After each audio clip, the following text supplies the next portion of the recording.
Hi అండి, నేను doctor అమ్మ, సాయిపల్లి హాస్పిటల్, సిద్దిపేట్.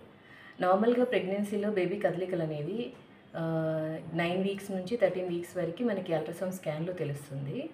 అదే ప్రెగ్నెంట్ ఉమెన్కి అయితేనేమో ఫస్ట్ ప్రెగ్నెన్సీ వాళ్ళకైతేనేమో 5th మంత్ ఎండింగ్కి, అదే సెకండ్ అండ్ థర్డ్ ప్రెగ్నెన్సీ వాళ్ళకి సో 5th మంత్ స్టార్టింగ్లోనే తెలుస్తుంది. సో బేబీ మూమెంట్స్ అనేవి ఒక్కొక్కరిలో ఒక్కొక్కలాగా ప్యాటర్న్ ఉంటుంది.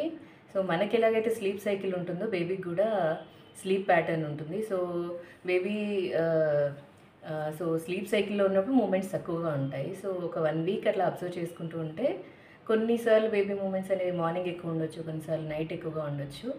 సో అదే ప్యాటర్న్లో ఉన్నప్పుడు మూమెంట్స్ తగ్గినట్లయితే బేబీ కొంచెం డిస్ట్రెస్లో ఉన్నట్టు. నార్మల్గా అయితే ఒక రోజుకి 10 మూమెంట్స్ అన్నా ఉండాలి.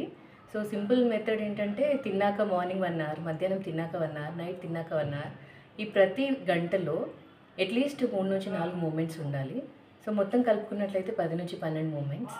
సో ఈ 10 కంటే తక్కువ ఉన్నట్లయితే కదలికలు దగ్గరలో ఉన్న మీ డాక్టర్ని సంప్రదించాలి.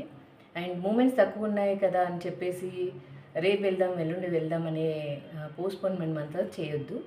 ఏదైనా డెలివరీ చేసే అవకాశం ఉంటే బేబీని సేవ్ చేయొచ్చు. Thank you.